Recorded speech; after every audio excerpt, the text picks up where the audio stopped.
Deixa eu falar para vocês de um projeto que eu achei incrível. É o projeto Mundos Virtuais Mulheres Reais. Esse projeto vai lançar ainda essa semana, em homenagem ao Dia Internacional da Mulher, uma cartilha com dicas sobre o uso correto e seguro da internet para as mulheres e combate aos crimes cibernéticos também. Dicas essas que servem, claro, para todos nós. Eu convidei o Dr. Fernando Pérez, que é advogado especialista em crimes cibernéticos, para falar sobre isso com a gente. Tudo bem, doutor? Tudo ótimo. Sempre um prazer, uma grande alegria estar aqui contigo, Fê. Ah, o prazer é todo nosso. Fazia tempo que você não vinha, né? Pois é, então por isso é uma grande alegria estar contigo. Gostei do óculos, tá combinando com a minha sapatilha, já curti já. Ele sempre muito estiloso com esses óculos aqui, ó. Olha lá, mostra o óculos dele, que legal. Obrigada mais uma vez por ter vindo. Eu que agradeço. Doutor, como é que tá hoje a conscientização sobre a proteção das mulheres com relação a crimes cibernéticos? Fer, eu adoraria vir aqui hoje falar que nós estamos progredindo muito, que muitos dos problemas estão resolvidos e que a gente tem um futuro promissor em relação a isso. Mas, infelizmente, né, da forma como nós estamos lidando com a internet, todos nós, não só os homens, não só as mulheres, existe uma perspectiva muito preocupante.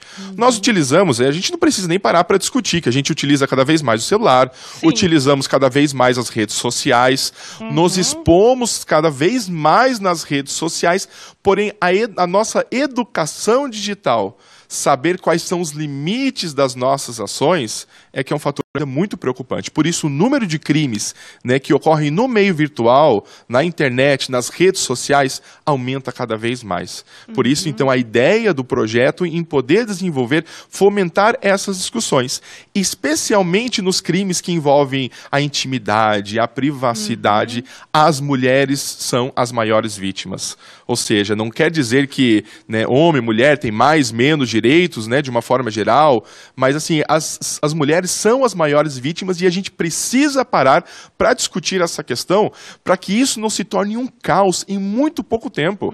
A situação é realmente preocupante, porque um crime, né, principalmente nesses relacionados à privacidade, por exemplo, eles podem atingir uma proporção, uma agressão tal que seja irreparável na vida da pessoa.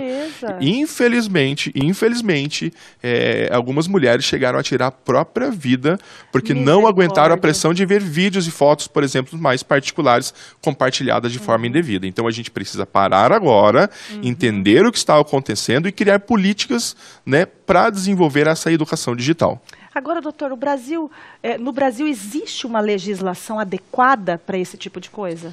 De uma forma geral, essa é uma notícia um pouco mais confortante, no sentido de que, nos últimos tempos, a legislação brasileira ela vem procurando se adequar em situações que são mais atuais, são mais que acontecem, né, estão acontecendo cada vez mais ultimamente. Eu vou dar destaque para duas leis, dois crimes que foram criados, que é o crime do registro de fotos e vídeos íntimos, registro sem consentimento, e também o compartilhamento de fotos, de vídeos, de qualquer outro registro que seja, né, mais íntimo nesse sentido. Porque, então, a pessoa que grava e não tem autorização da vítima e também compartilha, né, por redes sociais, pelo celular, sem ter o consentimento da vítima, ela está cometendo um crime. Então, esses foram crimes que foram, né, tipificados, criados, né, no segundo semestre do ano passado. Então, bem recentes. E antes disso, a gente tinha que lidar com alguns crimes mais genéricos, como, por exemplo, a difamação. Ele acaba abrangendo várias situações, né, mas ele conseguia, de uma certa forma, ajudar a vítima nesse caso. Mas existem, então, crimes que estão sendo desenvolvidos mais adequados para a nossa realidade, e também os tribunais, os juízes, a polícia está cada vez mais apta a lidar com essa situação. Uma preocupação muito grande, apesar de nós termos leis que protegem tanto as mulheres como todos nós, mas a identificação do autor, por exemplo, em muitos casos é um desafio. Existe uma falsa sensação de que eu posso fazer qualquer coisa na internet e não vou ser descoberto.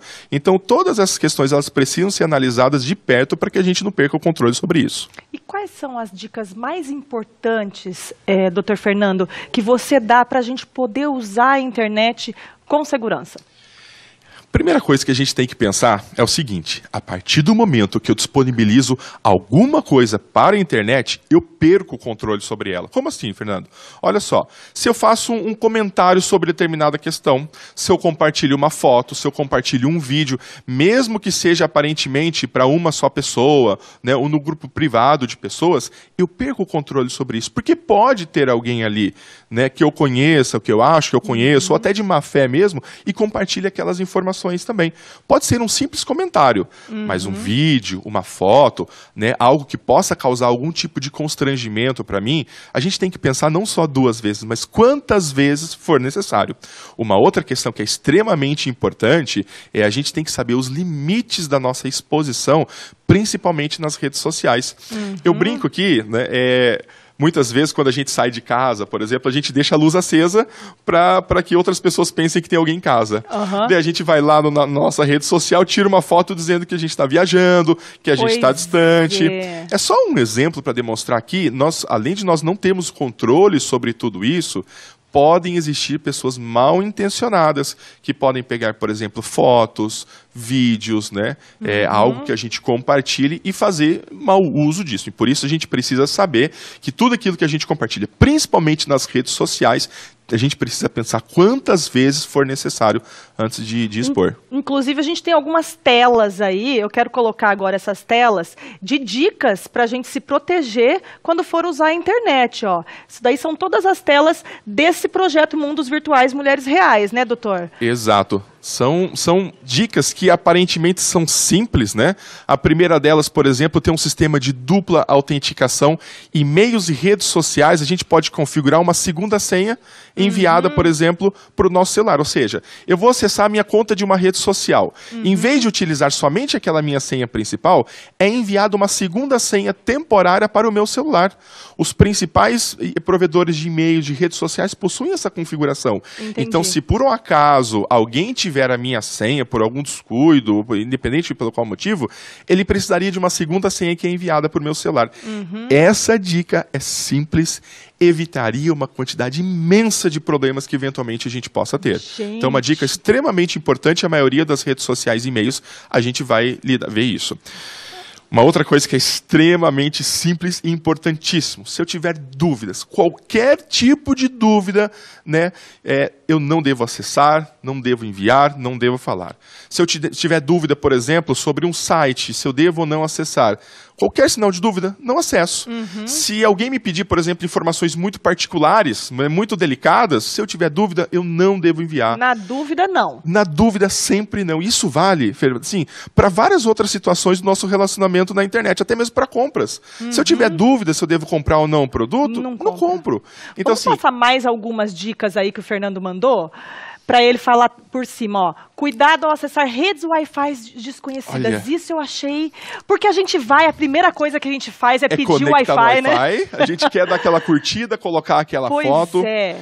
Se a gente parasse, se em algum momento a gente parasse aqui para demonstrar o como é fácil para um criminoso criar uma rede Wi-Fi falsa e ele começar a monitorar algumas das nossas informações, acho que a gente pegava o nosso celular e jogava pela janela. Ai, que medo! Então, assim, isso acontece muito em lugares públicos, aeroportos, né, lugares de turismo, por exemplo. E numa dessas, a gente pode acessar um site falso, uma rede social falsa. É muito simples e fácil, Fê, pegar uma nossa senha, por exemplo, e causar um grande problema pra gente, né? Aí, verifique as condições de privacidade nas redes sociais. Que condições são essas, Fernando? Quando a gente compartilha algo numa rede social, a gente comentou que a gente perde o controle, a gente não tem limites. E a gente não pode confiar, por exemplo, que todo mundo que vai acessar aquelas informações talvez não faça mau uso. Então eu tenho que saber, quando eu compartilho uma foto, um vídeo, uma opinião, quem que está vendo, quem que tem acesso a essas informações? Elas são públicas, qualquer pessoa vai ter acesso, ou somente os meus amigos? Uma outra questão que é muito importante, às vezes, sabe, até nas nossas curtidas, né, alguns comentários que a gente faz, né, sobre a nossa vida, a nossa personalidade, a gente precisa avaliar o quanto que isso é necessário.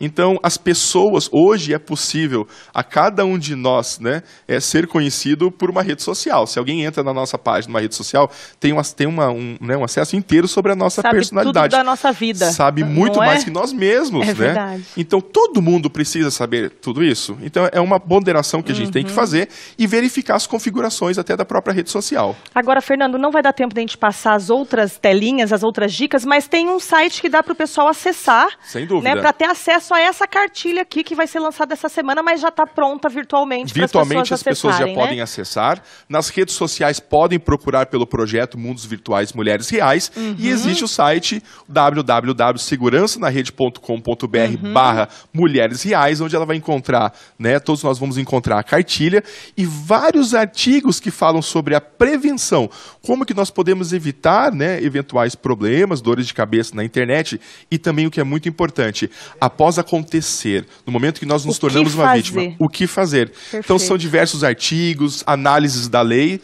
e, né, de diversas leis e o que a gente pode fazer quando acontecer alguma coisa assim. Perfeito. Fernando, eu quero que você volte para falar mais sobre esse assunto, que é muito interessante e muito importante para todos nós, não só para as mulheres, para os homens também. Ele é muito importante, eu digo que não é só agora que a gente precisa parar para discutir, mas já que paramos, né, e temos a oportunidade, é muito importante trazer esse assunto sempre à tona. Obrigada, muito obrigado, viu? Fê, por estar Obrigada aqui. mais eu uma que agradeço. Vez. Obrigada.